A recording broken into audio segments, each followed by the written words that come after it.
Serena Williams, the greatest female tennis player of all time, is hanging it up?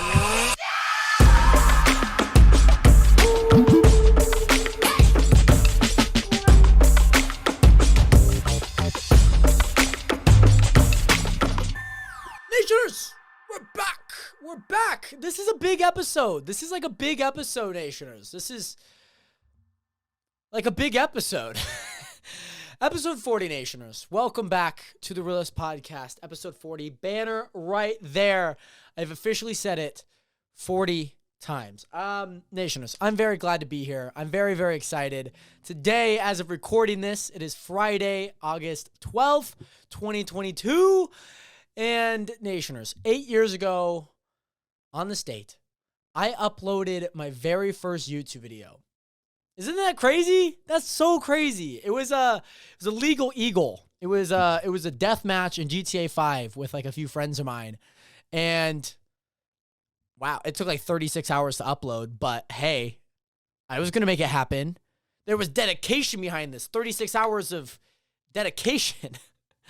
But Nationers, again, today is a very special day, not only because it is the 40th episode, but as of recording this, again, Nationers, it is my 8-year anniversary of recording and uploading YouTube videos. It's been a wild ride, to say the least. I don't know how much we'll get into it in this episode.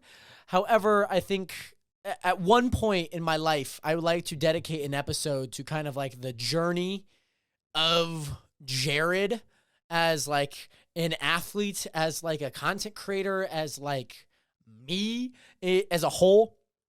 So I'd like to do that first and foremost. But before we kick off this episode, I feel like this episode, in the past few episodes with this angle, with the new lockers that we're still working on, they just haven't really been pizzazzy, right? They haven't been pizzazzy. So I want to get some light up in here, I feel, I want to get some nice lighting.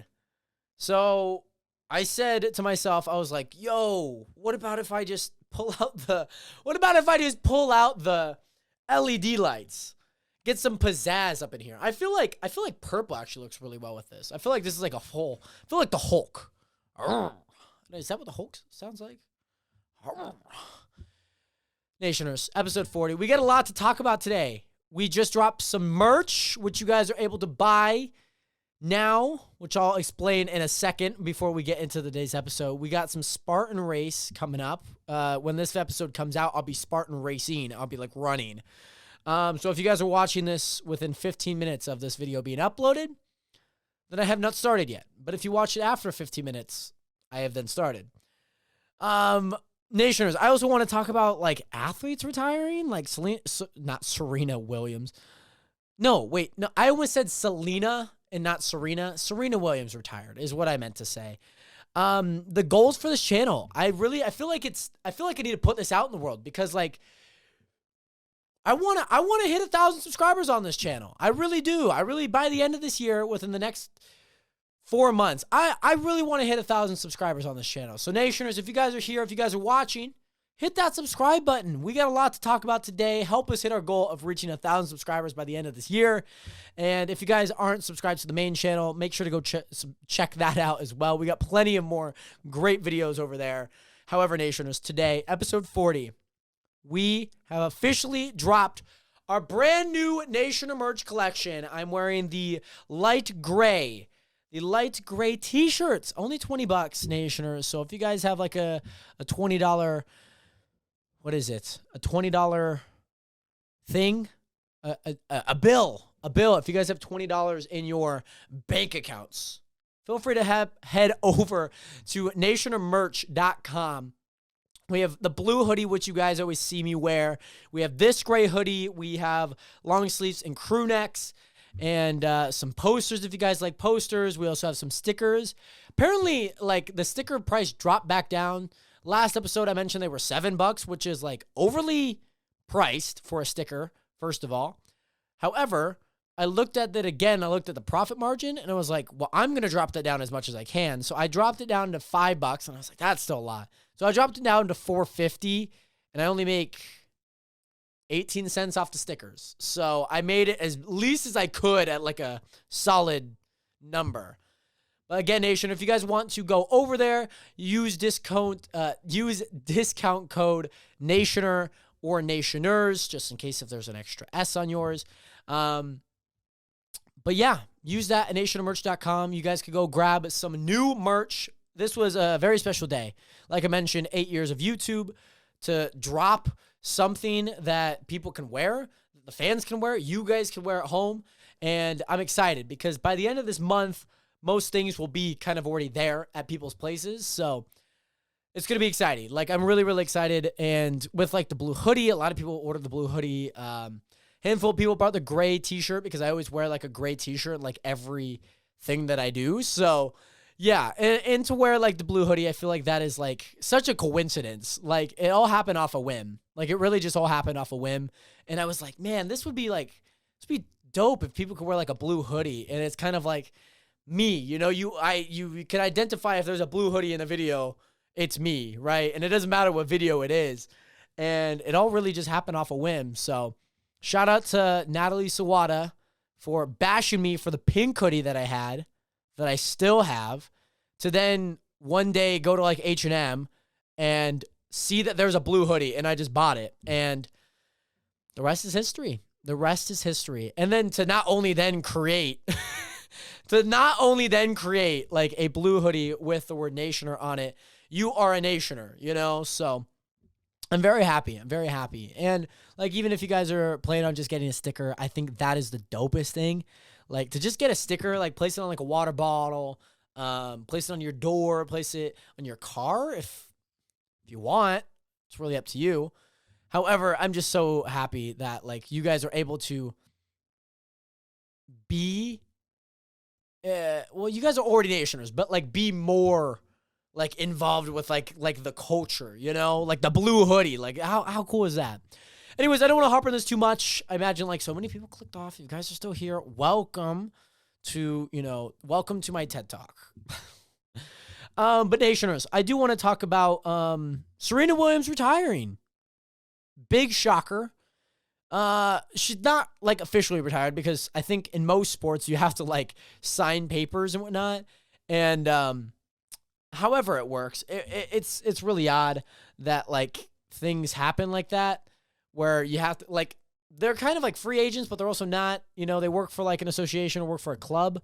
Whereas like, I remember this funny story. Rob Gronkowski was going to get traded to the Detroit Lions. He's like, never mind, I retire. Deuces. And like retired, right? And so he said he had to like fill out his retirement forms. Interestingly enough, like that's just kind of how it works. So regardless, I don't mean to be like all analytical about this. I just kind of thought that was a fun point to bring up. But one main thing about this is like, I didn't realize how long Serena Williams played for.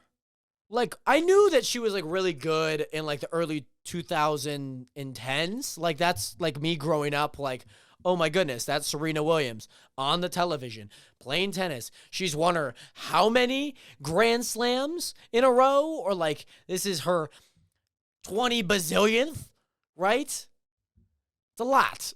She's won 23, which is a lot. My goodness, I didn't realize she played since 1995 professionally. She's 40 years old. That's 28 seasons, 28 years, right? Some people are going to say it's 27, but 1995 is a year that you have to count. It's 28, okay? It's like a math problem. It's like 14 through 15. Those are the problems that you do. You don't have one problem. You have two problems, 14 and 15. Same thing, okay?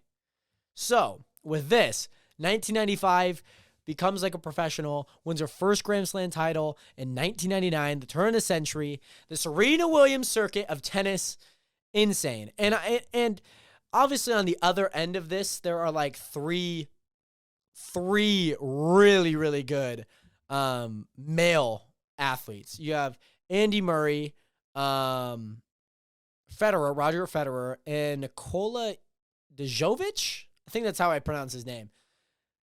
Three main guys who like just continuously cycle through each tournament, right? Like one's going to win the other one. One's going to win Wimbledon, the US Open, the Australian Open. One's going to bring, it's insane. It's insane. Whereas, like, for years, okay? Years, okay? Serena Williams has been dominating the sport. She just has. Like, it just simply is facts. And obviously she has her sister, who is older than her, who also plays. Which is obviously really nice because then when you want to do duos, boom, bada, bing. Hey, sis, you wanna play together? Just like old good old days. But yeah, like it's just so interesting to me because like Serena Williams, the greatest female tennis player of all time, is hanging it up? You mean to tell me that? She's hanging it up. Would you look at that? I couldn't believe it. I literally could not believe that she's finally retiring. Like, just to, like, be able to watch her and see her influence not only on, like, the sport of tennis, but to female athletes across all sports, Like, Simone Biles, Ali Raisman, a part of the U.S. gym team. To see somebody like Naomi Osaka come up, is it Coco Gauff? I think that's how I pronounce her last name. Coco Gauff, like, who's very young, going into, like, a big scene in tennis. Like, that's super awesome. I'm excited just to see where a lot of this transitions. Obviously, this year, 2022, is 50 years. 50 years. I think it, like, happened, like, mid-year through, like, the year. But, like, it's 50 years since, like, Title IX, which is a certain legislation or a certain, like, law. I don't know if it's a law, but I feel like it's something that has to do with the law, of course, that provided access for women in sports and beyond that, right? So to see someone like Serena Williams finally hang up the racket, put down the bag, I'm not going to lie, it is very fun to see, like, tennis players smack their racket on the ground because they know they have, like, 5 more at their disposal. However, like, just watching her, being able to just, like, be involved in sports. Like, I think one of the first times I'd really ever seen her was in, like, a Dude Perfect YouTube video. I think I, like, knew of her, like, a whole lot. And, like, you just constantly see her win, and you'd see her on GMA, and you'd see her on the news, see her on SportsCenter. But, like, to, like, really see her involved in, like, in a field that I necessarily enjoy, like, let me know in the comments if you guys were like this, like, where you had, like, different phases of your life where you just, like, did different things. Like, in 5th grade, I like, really liked playing soccer, and I like, really liked skateboarding. And then, like, I think in, like, 5th grade, 6th grade, I, like, really liked playing tennis, so I'd go to Target and buy tennis balls and a tennis racket. And then it just kind of slowly transitioned into, like, these different sports where I really love basketball or, like, really like mountain biking. Are you guys like this as well? Like, I feel like I'm the only one where I just kind of, like, dibbled and nibbled on everything. I can't be the only one, right? However, I remember, like, I really liked playing tennis. I didn't really know a whole lot of tennis players, but I did, like, a project in 7th grade on, like, Billie Jean King, which was a long time ago. I don't remember a whole bunch about that project. And then, what is it? There was just, like, different things just throughout my years. You kind of get to see different athletes. Like, I think Simone Biles is one of those bigger athletes that I was like, oh my goodness. Katie Ledecky in swimming. I, like, started recognizing a lot more athletes that I might not normally pick up.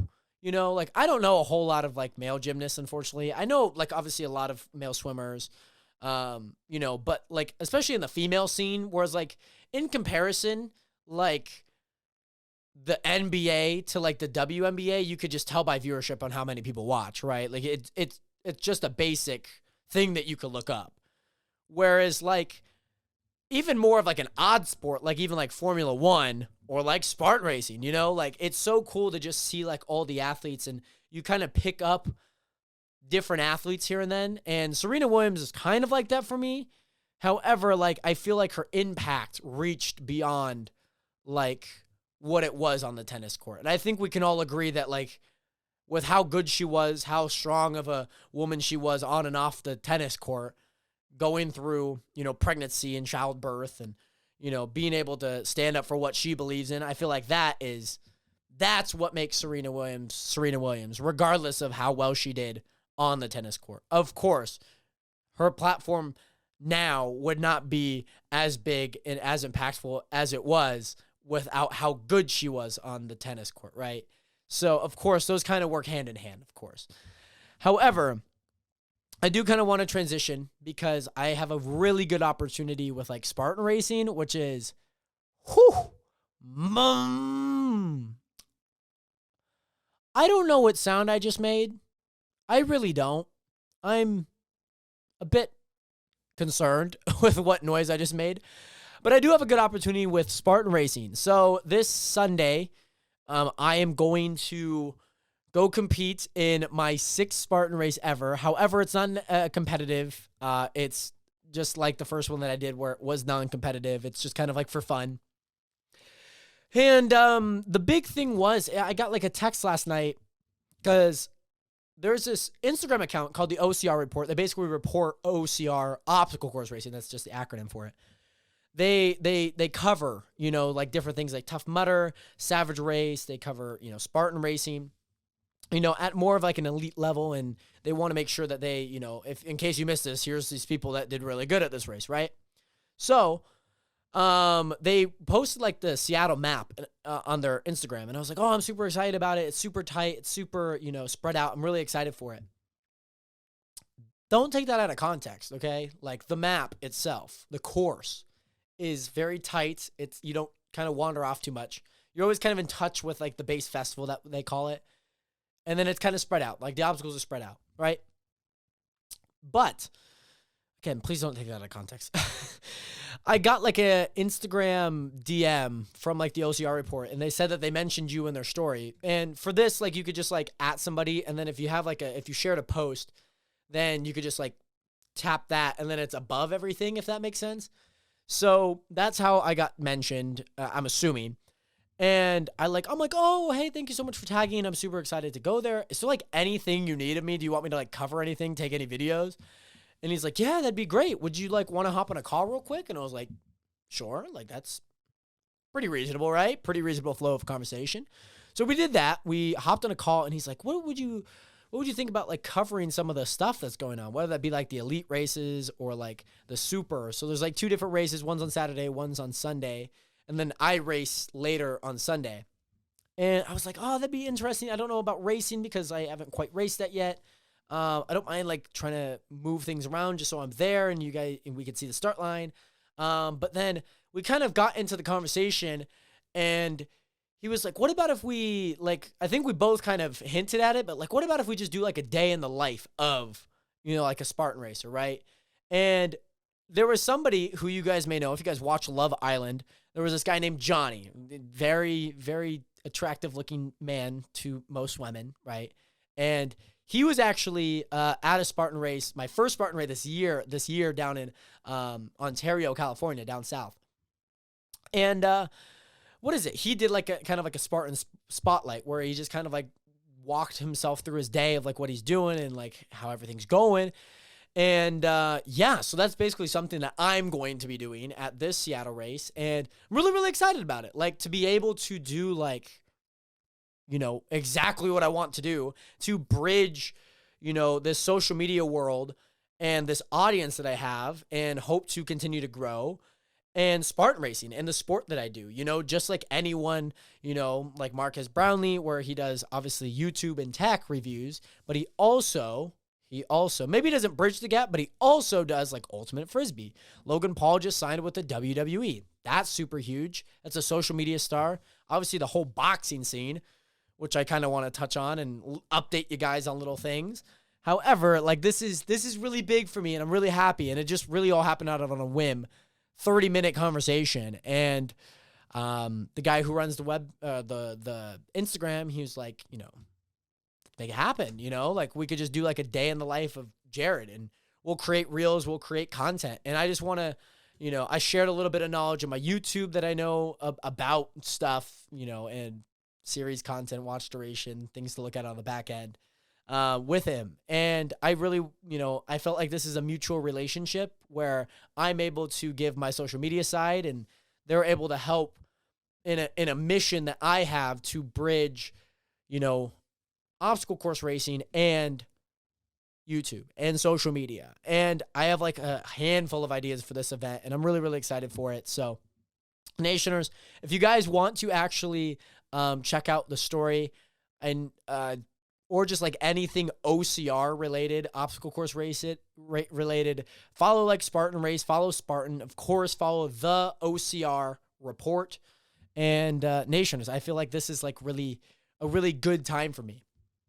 However, another big thing, Nationers, with the little boxing, I just want to update you guys a little bit. KSI Logan Paul, or wait, that already happened. KSI Jake Paul not happening this year, but next year in Wembley Stadium over in the UK.